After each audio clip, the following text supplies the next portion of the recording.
Hi, Assalamu alaikum wa rahmatullahi wa barakatuh. I am Mahnoor and you watch MK Vid.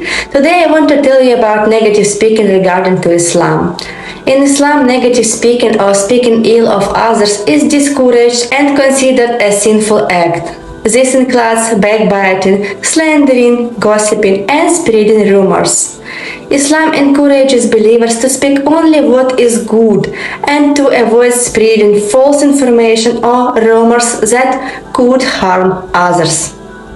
Islam places a strong emphasis on the power of words and the importance of using language responsibly. The Quran, the Holy Book of Islam, states in Surah Al-Hujurat, Ayat 11-12, that believers should not spy on one another, backbite or slander one another, and that those who do so are committing a great sin. The hadiths, which are the recorded sayings and actions of the Prophet Muhammad ﷺ, also emphasize the importance of avoiding negative speaking. The Prophet Muhammad ﷺ emphasized the importance of using kind and respectful words and warned against the harms of negative speech.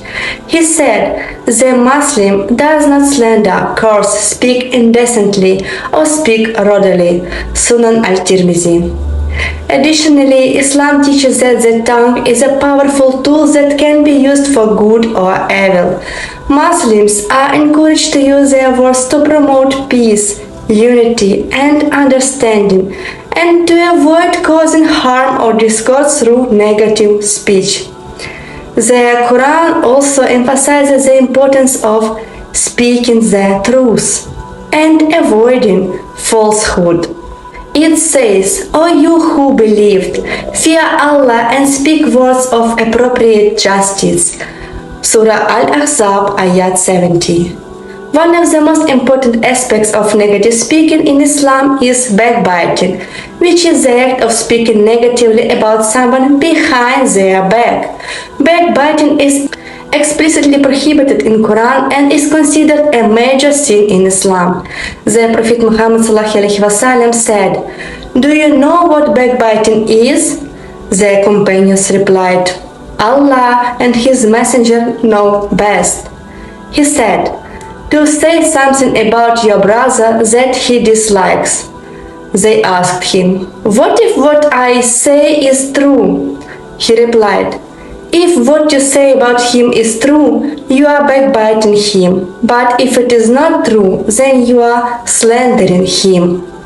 Muslim. The Quran describes backbiting as like eating the flesh of one's dead brother. Surah Al-Hujurat, Ayat 12. Emphasizing the severity of the sin. So, talking about someone behind their back in a negative way is also prohibited in Islam. Similarly, slander, which involves making false accusations about someone, is also prohibited in Islam. The Quran says, "And do not defame one another, nor insult one another by nicknames." Surah Al-Hujurat, Ayat 11. Gossiping and spreading rumors are also considered negative speaking in Islam, as they can cause harm to individuals and harm social relationships. Lying is considered a major sin in Islam, and Muslims are advised to always speak the truth. The Prophet Muhammad ﷺ said, "Truthfulness leads to righteousness, and righteousness leads to paradise." Sahih Muslim. Muslims are advised to verify the information before sharing it and to avoid sharing, spreading rumors that can harm others. Additionally, Islam encourages believers to speak kindly and positively towards others. Surah Al-Baqarah, Ayat 83. And remember, when we took a covenant from the children of Israel stating, "Worship none but Allah, be kind to parents, relatives, orphans, and the needy, speak kindly to people, establish prayer, and pay alms tax. But you Israelites turned away except for a few of you and were indifferent." Surah Fasilat, Ayat 34. They will ask their skin furiously, "Why have you testified against us?" It will say, "We have been made to speak by Allah, who causes all things to speak. He is the one who created you the first time, and to Him you were born to return." The Prophet Muhammad ﷺ also emphasized the importance of speaking kindly, saying, "A kind word is charity." Sahih Bukhari. Now I want to remind hadith which shows an example of how not to speak. This is the hadith in which the Prophet Muhammad ﷺ told the story of Ibrahim salam with the mother of Ismail salam. When Ibrahim salam left her and her son at the sacred house of Allah and the events that followed. This story was narrated by Al-Bukhari in full in his Sahih. And Allah has told us in the Quran of some of the details of this story, such as in Surah Ibrahim, where He tells us that Ibrahim left his wife and son in Mecca and went back to Syria as Allah had commanded him to do. Then he came back to Mecca when Ismail had grown up. The Prophet Muhammad ﷺ tells us about his return to Mecca. Ibn Abbas radiallahu anhu said, the Prophet Muhammad ﷺ said, "The mother of Ismail was pleased with the arrival of Jurum in Mecca, as she loved the company of people. So they settled there and sent for their families, who came and settled with them, so that some families became permanent residents there. The child grew up and learned Arabic from them, and his virtues caused them to love and admire him as he grew up. And when he grew up, they gave one of their women to him in marriage. The mother of Ismail died. Then Ibrahim came after Ismail had got married, to check on his family that he had left there. But he didn't find Ismail there. When he asked Ismail's wife about him, she said, "He has gone in search of our livelihood."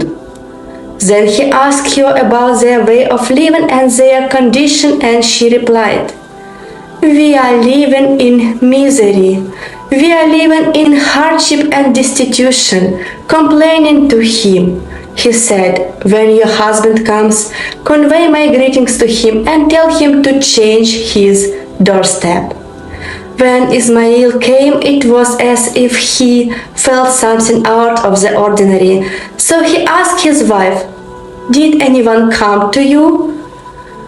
She said, "Yes, an old man of such and such a description came to us and asked us about you, and I told him.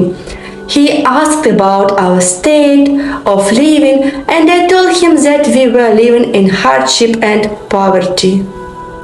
He said, "Did he advise you to do anything?" She said, "Yes, he told me to convey his greeting to you and to tell you to change your doorstep." Ismail salam said, "That was my father, and he has ordered me to divorce you. Go back to your family." So Ismail salam divorced her and married another woman from amongst them. Without even knowing who this woman is talking to, she told everything about their family, and also in a negative way. To summary, I want to say that negative speaking, including backbiting, gossiping, and spreading rumors, is discouraged in Islam. The religion of Islam encourages believers to speak kindly and respectfully to others, even when disagreeing with them. Muslims are taught to be truthful and speak the truth in all situations. They are also encouraged to speak out against injustice and wrongdoing, but in a constructive and respectful manner. In the end, I want to say, if I, astaghfirullah, made some mistakes, may Allah forgive me. Don't forget to subscribe the channel and share the video. Bye for today. Assalamu alaikum wa rahmatullahi wa barakatuh.